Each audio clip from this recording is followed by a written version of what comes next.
Halo pemirsa, apa kabar Anda? Kali ini saya Isya Dewi berada di daerah Purworejo, tepatnya di Pantai Munggang Sari. Nah, hari ini saya akan ngobrol-ngobrol bersama dengan Prof. Mulyadi. Beliau adalah penemu dari teknologi yaitu pompa hisap yang menggunakan gerakan dari gelombang air laut. Ini akan dimanfaatkan untuk banyak hal, terutama ke depannya diharapkan akan bisa swasembada garam untuk Indonesia. Seperti apa keseruannya?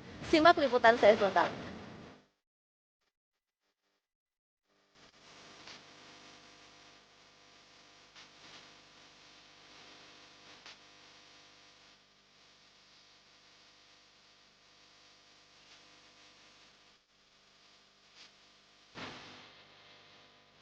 Halo pemirsa, apa kabar? Kesempatan kali ini saya Isya Dewi sudah berada di kawasan Pantai Munggang Sari di Purworejo.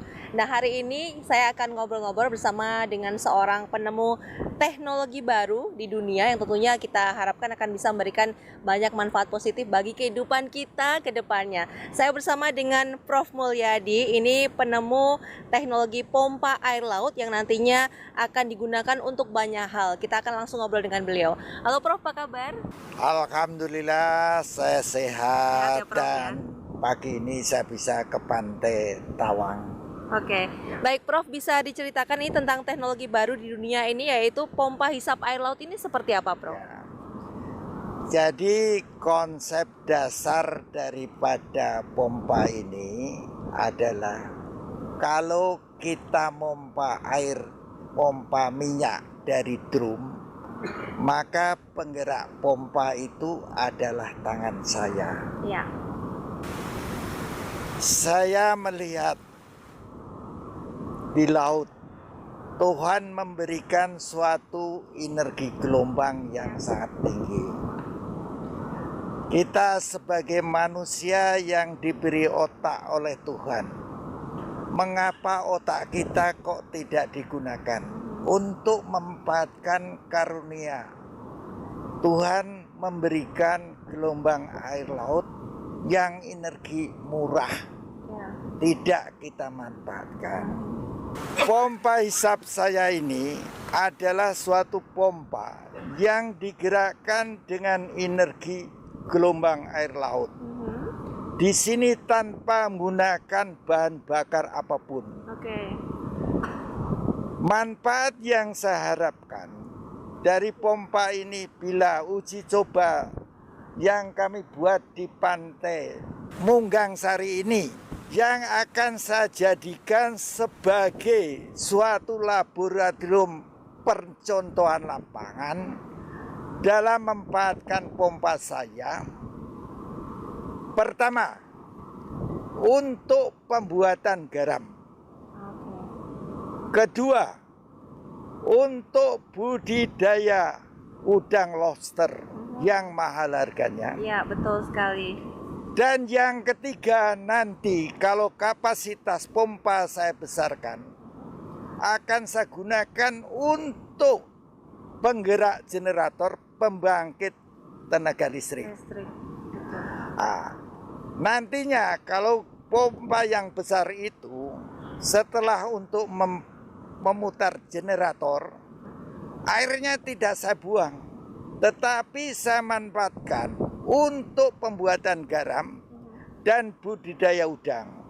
Ini berarti kalau usaha saya berhasil, pemikiran saya berhasil, ibarat peribahasa, sekali dayung 30 terlampau. Betul, Ini karena adalah dari tujuan yang akan disampaikan tadi nanti tidak ada istilahnya residu yang tersisa gitu ya Iya, Prof ya. Semua bisa dimanfaatkan gitu ya. dan itu aja masih saya akan kembangkan. Apabila teknologi itu nantinya dikembangkan atau digunakan di daerah yang susah air di pinggir samudra, terutama di NTT. Jadi nanti dalam pembuatan garam itu, agar garam cepat menguap, uap air laut dalam tempat pembuatan garam itu akan saya sedot dengan pompa. Dan uap itu saya dinginkan dengan air laut yang saya dari Tampung Tower, yang setelah untuk memutar turbin Itu untuk mendinginkan pompa hisap itu, tabung penghisap, itu nantinya akan jadi air murni, air tawar yang bisa untuk konsumsi kebutuhan sehari-hari maupun kalau di NTT itu untuk daerah pertanian. Jadi kalau ini betul-betul dimanfaatkan NTT, itu adalah 4 hasil yang diperoleh.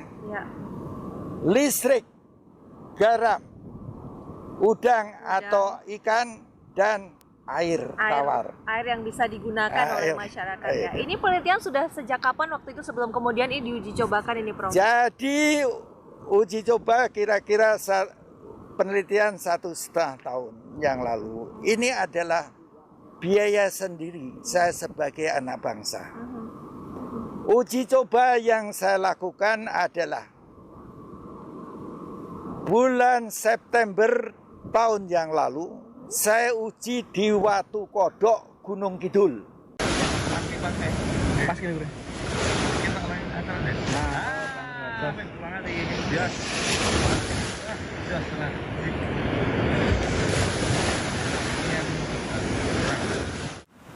Ini saya tujuannya untuk melanjutkan itu agar ini digunakan sebagai laboratorium lapangan sebagai percontohan.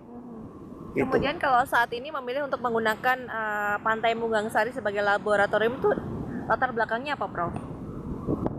Gini, karya saya itu saya sudah tawarkan kepada para pejabat. Tidak ada yang komen, tidak ada yang tertarik. Mungkin Allah Subhanahu wa taala menemukan saya dengan pejabat KKP Pak Zaki. Saya tawarin, Pak, mau saya serahin pompa hisap saya ini kapasitas masih kecil untuk sebagai percontohan dalam membuat garam tanpa bahan bakar. Dia, tapi syaratnya cuma satu, Bapak biayai masangnya. Ya, biaya pemasangan ini ya. Saya hibahkan gratis. Ya ini baru kita pasang. Baru kita pasang, ya ini memang ada kesalahan teknik. Karena memasang sesuatu di gelombang yang besar itu bukan hal yang mudah. Ini masih bergeser, nanti akan kita benarkan. Karena biopompa ini tidak boleh bergeser, harus terendam di dalam air laut, sehingga pompa ini mampu bekerja non-stop 24 jam. Oke, jadi ada kondisi-kondisi yang disyaratkan supaya dia bisa bekerja maksimum dan menghasilkan yang terbaik gitu ya, Prof? Iya, ya itu. Dan mengapa saya berani membuat alat ini? Karena saya mempunyai suatu teknologi, bahan coating, yang mampu mengatasi bahan karatan. Jadi apabila besi saya coating, saya cemplungkan rendam air laut, 5 tahun bahan itu tidak akan rusak. Maka saya, teman saya Pak Wanggi, itu saya suruh membuat ini. Dengan saya coating sebelum saya pasang. Saya harapkan ini mampu bertahan 3 tahun tanpa rusak. Itu aja. Oke, baik. Kemudian kalau hasil yang didapatkan pada saat uji coba di Watu Kodok Gunung Kidul itu seperti apa, Pak? Jadi hasilnya dia mampu menyedot air pada ketinggian 3 meter di atas daratan. Dengan output kira-kira 10 liter per gelombang datang. Ini jadi kira-kira outputnya 10 liter per gelombang datang. Jadi nanti pompa kalau mau digunakan untuk pembuatan garam secara besar, itu saya harapkan kapasitas 500 liter per gelombang datang. Jadi itu bayangkan, kalau Bapak Ibu lihat gelombang datang tuh hampir, berarti kan setiap saat nyedot air laut.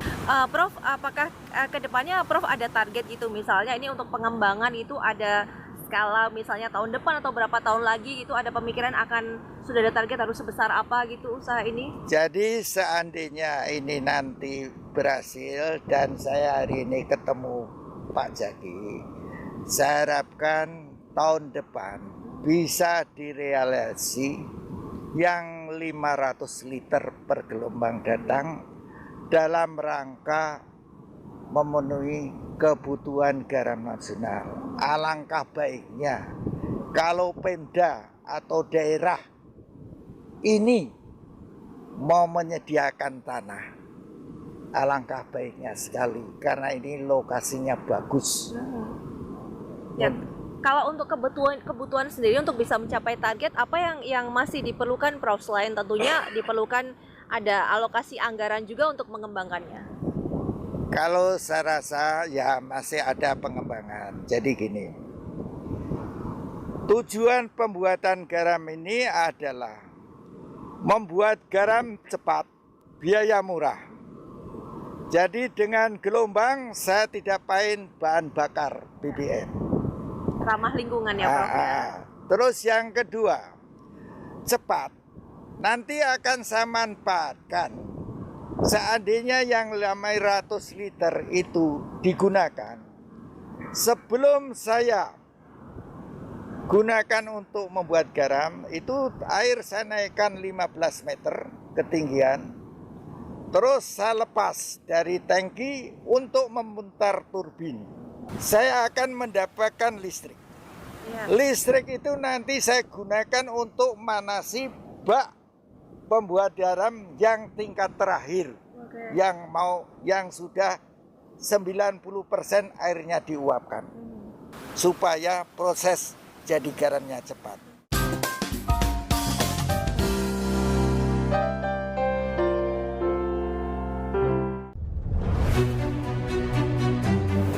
Jadi rumah BUMN Gunung Kidul ini dibangun untuk mendampingi UMKM agar lebih dikenal di banyak kalangan masyarakat. Salah satu dari 4 prioritas programnya adalah ekspor.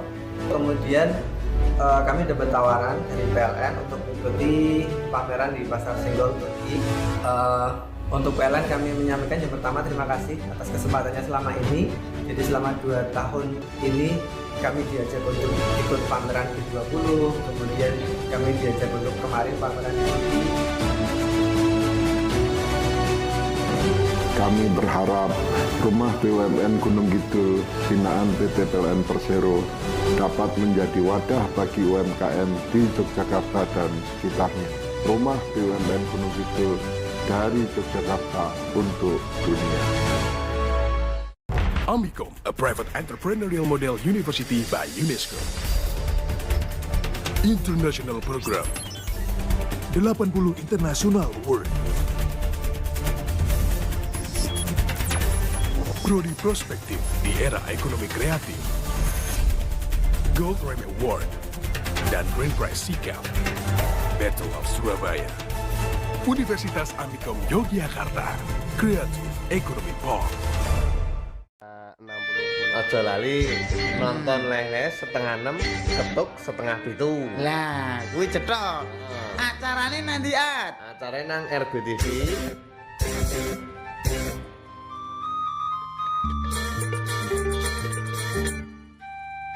Ngono iso ngapa bae to, SMS, kirim salam, pilih tembang telepon. Lah, pokoke ojo lali kudu nonton.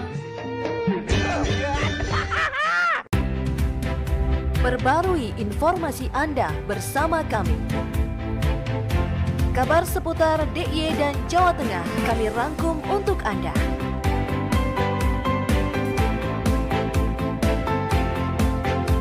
Menyapa Anda setiap hari pukul 6.30 waktu Indonesia Barat.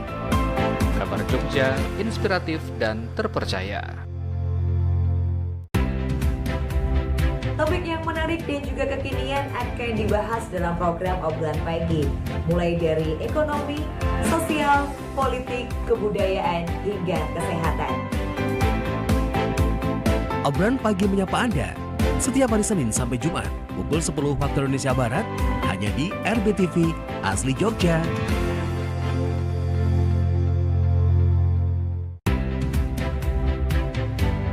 Hai Startup People, jangan lupa untuk selalu menyaksikan Startup Clinic RBTV untuk mengetahui informasi mengenai startup terbaru di setiap minggunya. Jangan lupa lupa untuk selalu menyaksikan Startup Unik RBTV pukul 9 hingga 9.30 pagi, tentunya di RBTV Asli Jogja. Startup, make it happen! Pengen tahu film-film apa saja yang terupdate di minggu ini dan film-film apa aja nih yang akan segera tayang? Akan banyak banget mengulik tentang perfilman Indonesia dan juga mancanegara cuma di RBTV. Makanya jangan sampai lewatkan resensi film setiap hari Jumat jam 9 sampai jam 10 pagi cuma di RBTV.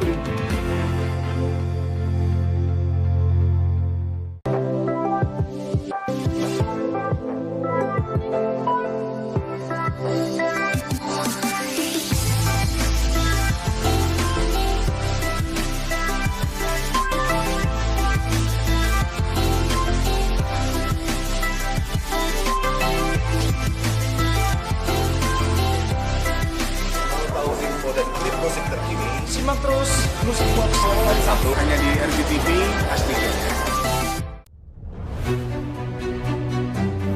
Jadi rumah BUMN Gunung Kidul ini dibangun untuk mendampingi UMKM agar lebih dikenal di banyak kalangan masyarakat.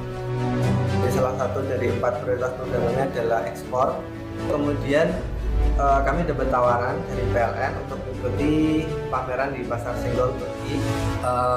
Untuk PLN kami menyampaikan yang pertama terima kasih atas kesempatannya selama ini. Jadi selama 2 tahun ini kami diajak untuk ikut pameran G20, kemudian kami diajak untuk kemarin pameran di Turki. Kami berharap rumah BUMN Gunung Kidul binaan PT PLN Persero dapat menjadi wadah bagi UMKM di Yogyakarta dan sekitarnya. Rumah BUMN Gunung Kidul dari Yogyakarta untuk dunia.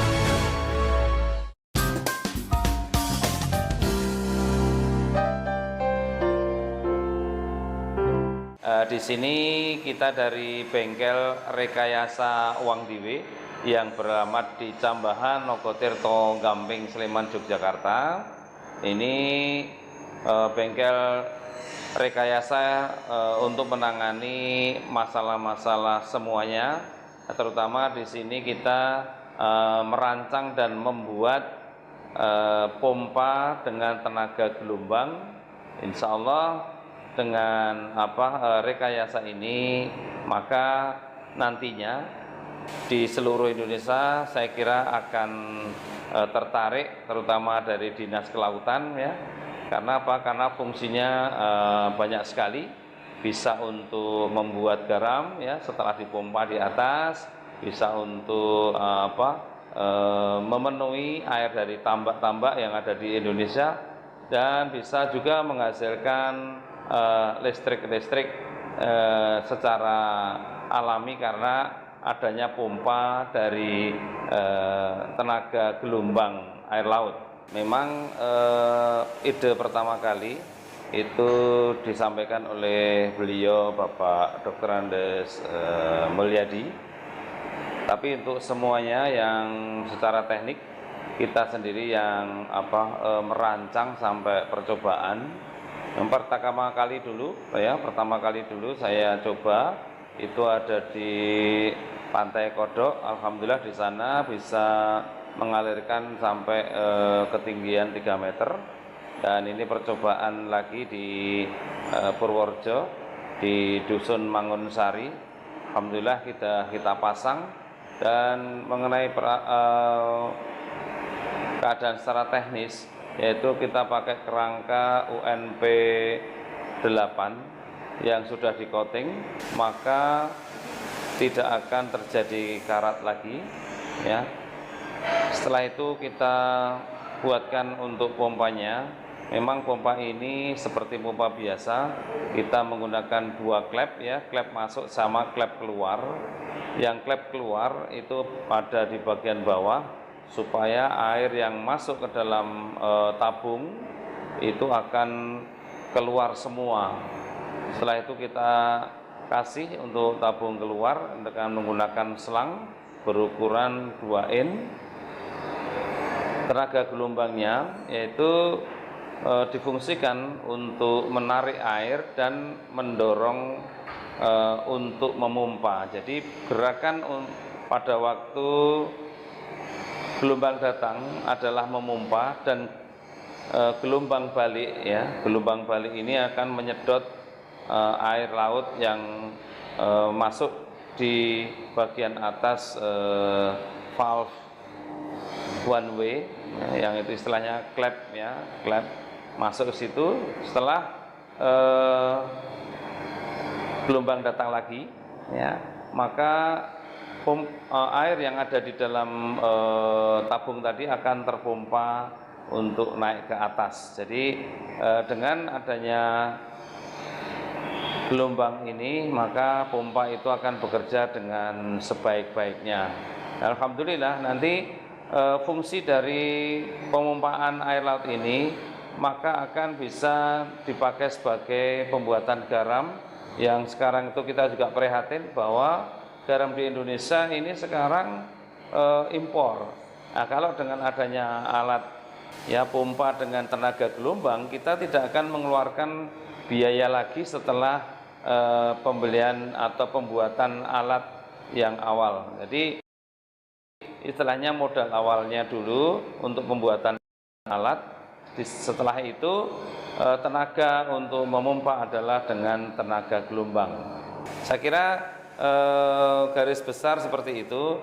Jadi sebagian besar yang lain untuk mesin-mesinnya kita buat dari bahan stainless ya, yang tidak mudah berkarat, dan memang ini sudah kita ukur sehingga insya Allah dengan teknik yang sudah kita kuasai, maka pompa yang ada di Mangunsari yang kita pasang di sana ya, dihibahkan di sana, insya Allah berfungsi dengan sebaik-baiknya. Jadi nanti di dalam masalah aplikasi itu masih banyak yang saya kembangkan. Tadi saya katakan pemanasan pakai listrik, maka nanti akan saya double dengan pemanasan gunakan sinar matahari, yang saya gunakan cermin datar yang bisa gerakan mengarah ke situ. Gitu. Terus agar pompa hisap tinggi menyerapnya, maka pada dinding pantai itu saya pasang pemantul, dan depan pompa daripada pompa itu saya kasih bahan agar pasir tidak ada di situ. Dengan tujuan supaya pantulan gelombang datang itu balik masuk ke mesin, dorong air, pompa terisi. Wah, ini juga sangat inspiratif sekali. Tentunya harapannya akan banyak generasi muda juga yang kalau sekarang menuntut ilmu ya Prof ya, itu juga paham juga nanti ke depannya ilmu yang didapatkan ini bisa untuk apa saja sih, bisa bermanfaat gitu ya Prof ya. Yang jelas ilmu itu kalau dimanfaatkan, pertama meningkatkan teknologi nasional. Kedua, hasil daripada teknologi itu akan mampu mensejahterakan masyarakat, terutama masyarakat pantai, dan mengatasi masalah yang dihadapi pemerintah, yaitu kekurangan garam, sehingga kebutuhan nasional bisa terpenuhi, kita tidak impor lagi. Itu aja harapan saya sebagai anak bangsa yang telah mengenyam kemerdekaan ini. Ya, ini berarti dari pemikiran atau melihat kondisi yang sudah lama bertahun-tahun itu juga kah Prof, kemudian muncul gagasan dari Prof Mulyadi untuk melakukan membuat satu teknologi tepat guna yang terbaru ini juga? Jadi gini, saya melihat krisis 97-98. Boleh katakan Orde Baru telah membangun industri di Indonesia. Tetapi itu adalah beli lisensi industri luar negeri, bukan ciptaan dari anak bangsa. Bukan karya anak bangsa ya. Teknologinya produk luar, bahan bakunya produk luar. Hati saya tergugah. Kita punya banyak profesor doktor. Mengapa kok tidak bisa mengembangkan teknologi menurut kemampuan ilmu saya yang saya miliki untuk mengolah bahan baku dan potensi alam Indonesia guna mensejahterakan masyarakat. Itu aja. Ya. Prof, ke depan ini apakah mungkin ada peluang juga bagi anak muda juga misalnya bisa ikut melihat seperti apa sih prosesnya pembelajaran juga di sini itu Prof, apakah bisa? Kalau di sini bebas, siapapun boleh tergantung pada pengelola ini. Ini saya serahkan sudah masyarakat sini yang miliki. Jadi itu bebas. Karena sudah langsung dihibahkan ya oleh Prof Mulyadi ya. Dan ini nanti kalau ini saya hibahkan ke dalam KKP. Itu. Controllingnya kalau terkait dengan perlu perawatan gitu tidak sih Prof kalau untuk alat ini sendiri yang Jadi nantinya? gini, alat ini kita desain sedapat mungkin tahan 3 tahun. Ya. Gitu. Jadi ini hanya tekniknya. Pertama, pemasangan harus bagus. Kedua, bahan yang digunakan harus berkualitas. Itu aja 2 hal. Gitu. 2 hal itu menjadi kunci supaya nanti bisa sesuai dengan target ini bisa bertahan 3 tahun gitu dan bisa mendapatkan hasil yang tadi disampaikan diantaranya produksi swasembada garam ke depannya bisa untuk perikanan, air bersih juga ya Prof ya. Oke, ada lagi Prof yang akan disampaikan? Ya ini saya harapkan mungkin saya mohon bantuan dari RB sebagai suatu forum komunikasi bisa memasarkan ilmu ini, teknologi ini agar dapat digunakan oleh masyarakat dalam rangka mensejahterakan masyarakat Indonesia. Teknologi saya harapkan bisa digunakan oleh pemerintah mengatasi problem yang ada dan memberikan kesejahteraan masyarakat. Karena bila teknologi saya ini bisa diproduksi secara massal, berarti lapangan kerja akan tercipta. Pemerintah akan dapat pajak. Karena itu saya mohon mungkin melalui RB agar hasil teknologi anak bangsa, ya pemerintah membantu pemanfaatan daripada teknologi anak bangsa. Karena karya-karya anak bangsa yang berkualitas itu banyak. Tetapi sampai saat ini menurut kacamata saya pemerintah belum memperhatikan hal ini. Itu aja harapan saya. Ya baik terima kasih Prof Mulyadi untuk waktunya, untuk sharing-sharingnya dan juga selamat untuk teknologi baru ini mudah-mudahan nanti bisa dimanfaatkan lebih luas lagi oleh masyarakat yang ada di Munggang Sari. Baik, dan pemirsa demikian tadi perbincangan saya bersama dengan Prof Mulyadi. Beliau adalah penemu dari teknologi baru di dunia yaitu pompa hisap air laut yang menggunakan daya energi dari gelombang air laut. Mudah-mudahan ini bisa dimanfaatkan secara luas, secara umum oleh masyarakat. Ada respon juga dari pihak dinas terkait, dari kementerian juga agar bisa dikembangkan lebih besar lagi, bermanfaat ke depannya untuk Indonesia. Di antaranya kita bisa lepas bisa swasembada garam, nggak perlu impor-impor lagi. Indonesia ini pantainya, garis pantainya paling luas ya pemirsa ya. Jadi bisa dimanfaatkan sebaik-baiknya. Saya Isya Dewi melaporkan dari Pantai Munggang Sari, Purworejo.